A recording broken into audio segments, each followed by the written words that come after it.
Яңалыклар вакыты үз эшен башлап җибәрде. Студияда Асу Нуриева, исәнмесез? Республика көне калабызда гөрләп узды. Фәрит Мөхәммәтшин эшлекле сәфәре белән Азнакайда булды. Безнең заман ачык республика телевизион фестивале старт алды. Татарстан үзенең иҗтимагый сәяси тормышындагы тотрыклылык, төрле милләт һәм дин вәкилләренең дуст тату һәм тыныч яшәве, җитештерү өлкәсендәге мөмкинлекләре сәләтле, булдыклы, эшлекле шәхесләре белән мәшһүр. Без бердәм булуыбыз һәм киләчәк турында кайгыртуыбыз белән көчле. Татарстан президенты Рөстәм Миңнехановның республика көне уңаеннан әйтелгән бу сүзләре туган җиребезнең асыл үткәнен дә, якты киләчәген дә билгели. Шуңа да дәүләт бәйрәмнәренең иң әһәмиятлесе булган бу көн Әлмәттә дә кылачлы итеп узды. Бәйрәм яшьләр үзәге каршындагы мәйданчыкта башланып китте. Әлмәтләрне район башлыгы Тимур Нугманов котлады һәм Татарстан Республикасы җирле үзидарә органнары эшчәнлегенең нәтиҗәлелеген арттыруга өлеш керткән әлмәтләрне медальләр белән бүләкләде.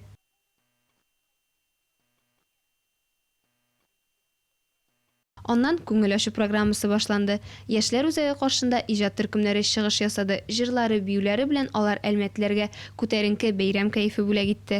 Балалар өчен уен зоналары эшләде. Сәүдә рәтләре һәм мастер-класслар да оештырылган иде.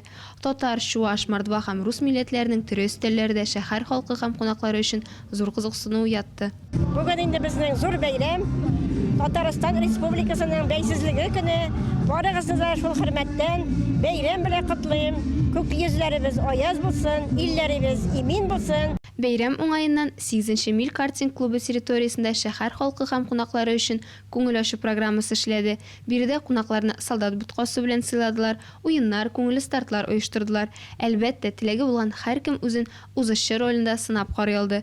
Ачык ишекләр көне әти-әниләр һәм балалар өчен өстәл теннисы, олимпия резервы, футбол буенча, теннис буенча, шахмат буенча спорт мәктәпләрендә һәм башкаларда да узды. Шәй ишегалды скверында урам кинотеатры оештырылган иде. Теләге булган һәркем дуслары, гаиләсе белән саф һавада татар телендә төшелгән фильмнар карый алды. Пешән базары сәүдә рәтләре эшләде. Милли өс һәм баш киемнәрендәге артистлары җырлап, музыка уен коралларында уйнап, шәй ишегалдын татарлыгыбызны күрсәтүче Сабантуй мәйданчыгына әверелде. Татарстан Республикасы көне уңаеннан Әлмәттә төрле мәдәни, күңел ачу һәм спорт чаралары уза. Мәсәлән, Чайный дворик скверында милли баш киеме түбәтәй дә ясарга мөмкин. Һәр кеше бәйрәмгә шат иде һәм шундый гүзәл Татарстан Республикасында яшәүе белән горур. Бик матур, бик әйбәт оештыручыларга зур рәхмәт. Лина Хәсәншин, Рафаэль Сафин, Яңалыклар вакыты, Луч Әлмәт телекомпаниясы. Республикабызның Россиядә тоткан урыны халкыбызның социаль-икътисади үсеше өчен тудырылган мөмкинлекләре белән бәяләнә. Ә бездә чыннан да горурланырга урын бар. Мисал өчен, Азнакай үсешендә федераль һәм республика программаларының тормышка ашырылуы Татарстан Республикасы Дәүләт Советы рәисе Фәрит Мөхәммәтшинның эшлекле сәфәре максатында чагылыш тапты. Тулырак Эльмира Шарифуллина сюжетында. Эшлекле сәфәр кысаларында узган әлеге очрашуда шулай ук Татарстан Республикасының Дәүләт Советы депутаты Тахир Хадеев, Татнефть ачык акционерлык җәмгыяте генераль директоры урынбасарлары Рөстәм Мөхәммәдиев, Азат Ягъфәров, Татарстан Республикасының Мәгариф һәм фән министры урынбасары Минзалия Закирова да катнашты. Азнакай шәһәренең республика демография милли проекты нигезендә төзелгән 21-нче сандугач балалар бакчасында кунакларга тантаналы программа тәкъдим ителде. Фәрит Мөхәммәтшин биредә заманча тәрбия бирү өчен бүтән шартлар булуын хуплады. Мәктәпкә җыенырга ярдәм ит акциясын дәвам итеп, тагын 30 балага портфельләр тапшырылды. Мәктәпләрнең барысы да кабул ителгән. Балалар бакчалар барысы да кабул ителгән комиссия тарафыннан. Күрәсез, менә ни хәтле чәчәк ата, бүтән яктан каралган. Бу монда гына түгел. Шушындай үрнәк бакчалар, үрнәк мәктәп биналары, балалар бакчалары бүтән район үзәгендә. Азнакайларга афәрин. Алга таба безнең ишегалды программасын тормышка ашыру белән танышу максатыннан Али Шурамы 3 һәм 5-нче йортлар ишегалдында яшәүчеләр белән очрашу булды. Әңгәмә барышында азнакайлылар биредәге шартлардан канәгать булуларын белдереп, җитәкчеләргә зур рәхмәт сүзләрен җиткерделәр. Соңыннан мәдәният йорты залында район активы белән очрашу барышында Марсель Шайдуллин ирешелгән уңышларны санап узды. Төрле юнәлештәге проектларны тормышка ашыруда президентыбызның Татнефть гамәви җәмгыятенең ролен билгеләп рәхмәт сүзләрен җиткерде. Фәрит Мөхәммәтшин Азнакайның күп юнәлешләр буенча алдынгы урында баруын үрнәк булып торуын ассызыклады.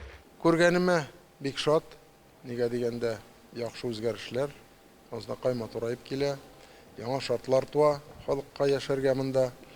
Халык белән очрашканда мин аларга мөрәҗәгать иттем. Киләчәк сайлауларда битараф булып калмыйча актив катнашыгыз дип, һәм халыкара саналу октябрь айындагы була торган мероприятиедә шулай катнашырга, үзенең фикерен җиткерергә. Уңышлар телим, сайлаулар килер дә үтер, бергәләп нефтчеләр белән, менә район җитәкчесе, актив районның өмет, тырышлыгы, алда күренә торган эшләрен тыңлап, шундый шатланып кайтып китәбез. Илмира Шәрифуллина, Рөстәм Акбаров, яңалыклар вакыты Луч Әлмәт телекомпаниясе.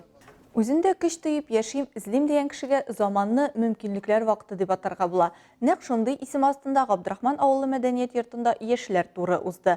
Яшьләр туры 2019 елдан уздырыла һәм Татарстанның 43 муниципаль районы авыл җирлекләрендә ачык чараларны үз эченә ала. Аның максаты 14 яшьтән 35 яшькәчә булган яшьләрне сораштырып, конкрет авыл территориясен үстерү мөмкинлекләре ачыклау. Тулырак мәгълүмат Рәдифә Нугманова материалында. Авыл яшьләр өчен мөмкинлекләр дигәндә Габдрахман авылы күз алдына килеп баса. Чөнки калага якын урнашкан салада эш урыннары белән дә проблемалар юк. Шул ук вакытта спорт һәм иҗатта үсеш өчен дә җирлек бар. Айдар Газизуллин бу сүзләрнең ачык мисалы. Шәһәрдә туып шунда укыса да, ялларын Габдрахманда үткәргән. Шуңа да ул үзен каланыкы түгел, саланыкы дип саный. Хезмәттә тәрбияләнгән талантлы егетне Әлмәт музыка колледжы студенты чагында ук авыл клубы директоры итеп билгелиләр. Ул биредә булган күркәм традицияләрен саклап кына калмый, алга таба заманы яшьләренә кызыклы булсын өчен үстерә дә белгән. Эш урыннары да бар. Спорт белән шөгыльләнергә дә бөтен мөмкинлекләр тудырылган. Менә инде мәдәният йортында да күреп киттегез. Атна сайын безнең дискотекалар оештырыла яшьләр өчен. Һәм менә шушы аклату эшләрен алып бару яшьләр арасында аларны бик зур үсешкә ияртә. Авыл башлыгы Равил Мутахиров сүзләренчә, бүген Габдрахман уңайлыклары ягыннан Әлмәттән бер генә дә калышмый торган торак пункт. Аның бу дәрәҗәгә җитүе белән авыл халкы Татарстан нефтчеләренә рәхмәтле. Фундамент булганга күрәдер, безнең яшьләребезгә мөмкинлекләр күп булганга спорт төрләрендә беренче урынны ялап торалар.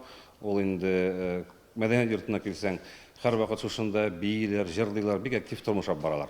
Авылны ярату гына җитми, анда төпләнеп калу өчен әлбәттә мөмкинлекләр дә кирәк. Шуны исәптә тотып, республикада яшьләр вакыты исеме астында яңа проект булдырыла. Аның кысаларында әйдә баручы республика яшьләреннән торган төркем республика авыллары буенча үз төбәге өчен битараф булмаган яшьтәшләреннән яңа идеяләр тупларга дип турга чыга. Соңрак уларны Татарстан авыллары үсеше өчен куллануны максат итәләр. Мы это делаем для активизации сельской молодежи. Без моны авыл яшьләрен активлаштыру өчен дә эшлибез. Бөтен районда да аларны берләштерә торган вәкилләребез бар. Шулар ярдәмендә без ихтыяҗны тирәннән өйрәнеп, республикада тормышка ашырыла торган яшьләр сәясәтен камилләштерүдә кулланырга җыенабыз. Республиканың аграр яшьләр оешмасы җитәкчесе Диләрә Шувалова сүзләренчә, бүген Татарстанда яшьләр өчен 40тан артык программа эшли. Алар ярдәмендә үзеңне һәм авылдашларыңны эшли итү өчен 70 миллионга чаклы грант та алырга була хәтта. Авылның киләчәге юк диючеләр өчен моннан да түгел саллы җавапның булуы мөмкин дә түгел. Рәдифә Нугманова, Рафаэль Сафин, яңалыклар вакыты, Луч Әлмәт телекомпаниясе. Татарстанда 9-нчы «Наше время» безнең заман ачык республика телевизион фестивале старт ала. Ул яшьләрнең иҗатка сәләтен ачу максатыннан республикабыз президенты Рөстәм Миңнеханов ярдәме белән уздырыла. Анда 18 яшьтән 35 яшькәчә эшли торган яшьләр катнаша. Әлмәттә фестивальнең төрле ел җиңүчеләре белән очрашу булды. Матбугат конференциясендә Лена Хәсәншин да катнашты. Наш завод принимает участие прямо с самого истока, с 2013 года. Даниил Селиванов Әлмәт турба заводының яшьләр лидеры. Ул фестивальдә 2015 елдан катнаша. Командалары ел сайын призлы урыннар яулый. Фестиваль аркылы яшьләр иҗади потенциалын ача һәм үстерә ди Даниил. Аның сүзләренчә, фестиваль нык темплар белән үсә һәм аны инде республика күләм дип атап булмый, чөнки башка регионнардан да катнашучылар килә башлаган. Главное преимущество этого фестиваля Бу фестивальнең төп әһәмияте яшьләр ачыла һәм шәхес буларак үсә башлый. Кешеләр сәхнәгә, иҗатка ачыла башлый, оешмада эшләү шартларына тизрәк яраклаша.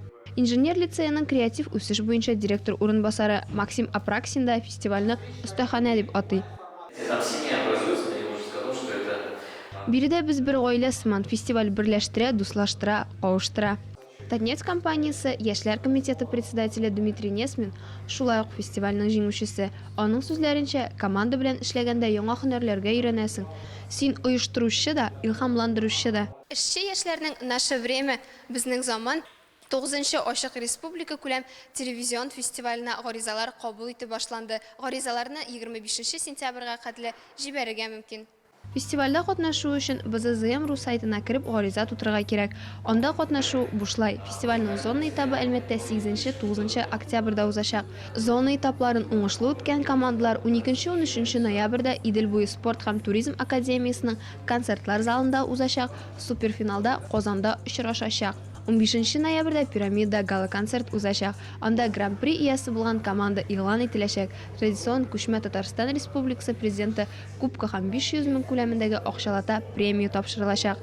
Махсус безнең заман герое призы иясе 300 мең күләмендәге акчалата премия алачак. Лина Хәсәншина, Дамир Курбанов, Яңалыклар вакыты, Луч Әлмәт телекомпаниясе. Яшьләр һәм балалар үсеше өчен республикабызда бөтен мөмкинлекләр дә бар. Мисалга 27 август сәламәтлек паркында Әлмәт Курск дугасы дип исемләнгән Бөтен Россия тарихи квестына кушылды. Квест биремнәре катнашучыларга Бөек Ватан сугышының иң кискен һәм авыр сугышларының берсе Курск дугасындагы сугыш турында искә төшерде. Квест биремнәрен уңышлы үтү өчен балаларга зирәклек, тапкырлык, командада уртак тел табу осталыгын күрсәтергә туры килде. Тулырак алдагы материалда. Бөтен Россия тарихи квестлары ул яңа, заманча һәм мавыктыргыч тарих өйрәнү форматы. Квест ул команда уены. Анда катнашучылар бер сюжет линиясы белән бәйле биремнәр башкаралар. 1943 ел атмосферасына 30 бала, 6 команда, стрела, победители, чемпионы бригады, бәлеш һәм адреналин инде. Исем һәм девизны командалар алдан ук әзерләп килделәр. Как стрела мы будем мчаться, вам за нами не угнаться.